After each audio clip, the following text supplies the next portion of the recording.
Hi, my name is Keegan Rezek and welcome to the Lending Alliance. I would suggest that if you're watching this, there's a good chance you have heard of the term lender's mortgage insurance, or LMI for short. And whilst many have heard the buzzword LMI, you may not fully understand its existence and how it's applied in the real world. Before we dive into more detail though, the most important thing to understand is that every client and their situation is different. People will inevitably have different property ownership or investment aspirations for their portfolio. And with that in mind, let's get started. It is an insurance paid by the borrower that can allow you to take out a loan with a lower initial deposit on a property. It can be paid up front, much like stamp duty, or it can potentially be capitalised into your home loan. Now think of it this way though, it's an insurance that protects the lender and not the borrower. If your loan to value ratio, LVR, exceeds 80%, that is, your loan amount divided by the bank's valuation of your property is higher than the 80% threshold, then you will be liable for LMI. The deposit you have saved up for the new purchase might not be enough to cover a 20% deposit plus the stamp duty. LMI can potentially let you own that dream home sooner rather than later. I mean, you wouldn't want to miss out on a dream opportunity if it could be avoided, right? Further to this, many savvy investors used aggressive borrowing in order to pounce whilst the market was on the up. It allowed them to use it as a strategy to acquire more property using less initial outlay, with the view that the capital growth would more than offset the LMI expense that they would incur when borrowing more than the 80% threshold.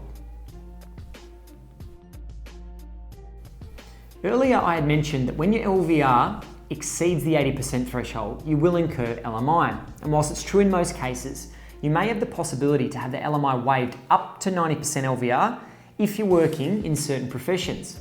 For instance, doctors, dentists, chemists, physiotherapists, lawyers, and accountants, to name a few. If you're struggling to get a 20% deposit together, you may be able to get help from your parents in the form of a family guarantee. By using a portion of the equity inside the parents' or the guarantor's property as further security, it means that the client or child can avoid paying LMI whilst not needing to have the large 20% deposit for the property. Current family guarantee loans are much more flexible than they have been in the past. The parents are now limited in their liability to only approximately 20 to 30% of the total debt exposure, depending on the particular scenario. Like most insurance premiums, the actual cost of LMI will vary with each individual and their scenario.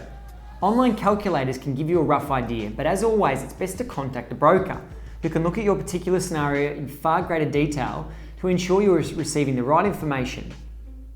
Now that you understand the terminology, it's time to look at it in practice to see what it will cost you and how much your deposit amount affects the LMI incurred. For example purposes, the following purchase will be used. We have a purchase price of $650,000. Stamp duty in New South Wales for this purchase would be about $26,000, taking the total cost to $676,000. Now, as you can see from the on-screen example, small adjustments in the deposit amount have a significant impact upon the amount of LMI that you will incur. The lender takes into account the higher profile of risk when the borrower puts a lower initial deposit into the property, and as a result of this, the policy cost increases quite significantly. And especially once your LVR inclusive of LMI is over that 90% mark. I think it's also important to consider the example used in this video. The purchase price of $650,000 would actually be considered very low for Sydney or Melbourne, relatively speaking. So be aware that as the purchase price increases, so too does the LMI. As a broker, we are dealing with LMI premiums on a regular basis. It's crucial that any buyer has the best opportunity to maximise their use of deposit funds towards a property versus paying too much LMI. There's almost a tipping point where it's best to avoid heavy LMI premiums altogether and readjust your budget to purchase a property that fits your financial situation more suitably. That in particular is a discussion that you should be having with your trusted advisor, be it an accountant, a mortgage broker, or a financial planner for that matter. GST and stamp duty are payable on the LMI premium. In most cases, LMI is not refundable if the loan is paid out early.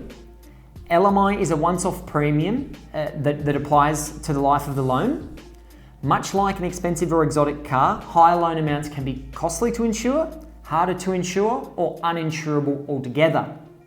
For any further information on what's been discussed in today's video, please feel free to contact me directly on my mobile 0451 668 673, or if you feel more comfortable, you can get me on the email keegan@tlagroup.com.au, and I can answer any further questions that you might have on this particular topic.